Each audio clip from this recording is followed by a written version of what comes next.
कलाम मुक़द्दस में से आज की हमारी तिलावत तशनिया शरा की किताब उसका 30वां बाब 15वीं आयत से 20वीं आयत तक हम खुदावंद का ज़िंदा पाक कलाम सुनेंगे।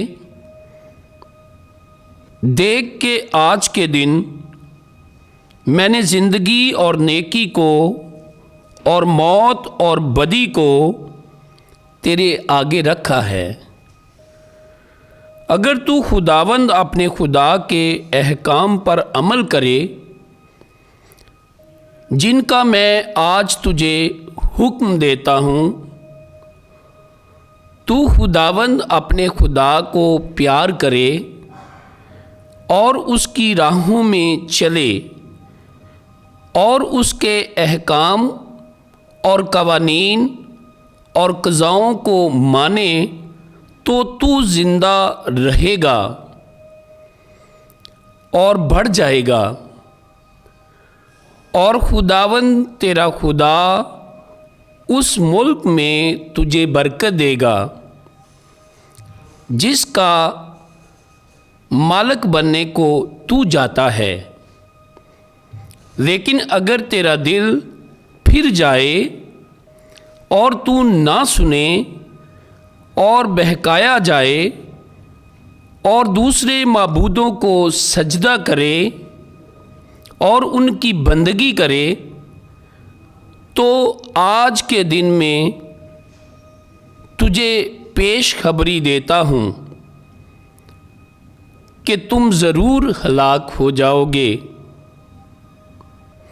और उस मुल्क में मुद्दत तक ना रहोगे जिसमें दाखिल होने के लिए तुम उर्दन के पार जाते हो, ताकि उसके मालिक बनो। और आज के दिन मैं आसमान और ज़मीन को तुम पर गवाह लाता हूँ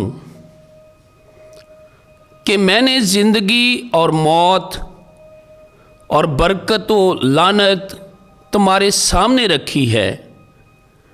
बस तुम ज़िंदगी को चुन लो ताकि तू और तेरी औलाद ज़िंदा रहो, कि तू खुदावंद अपने खुदा को प्यार करे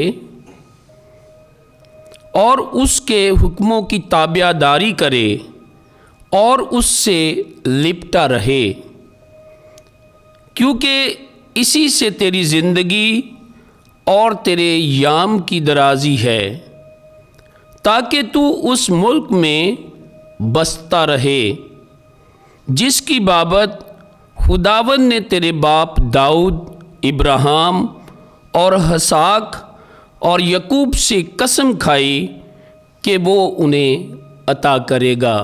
पाक कलाम के पढ़े और सुने जाने पर खुदावंद की बरकत हो। खुदा का शुक्र हो।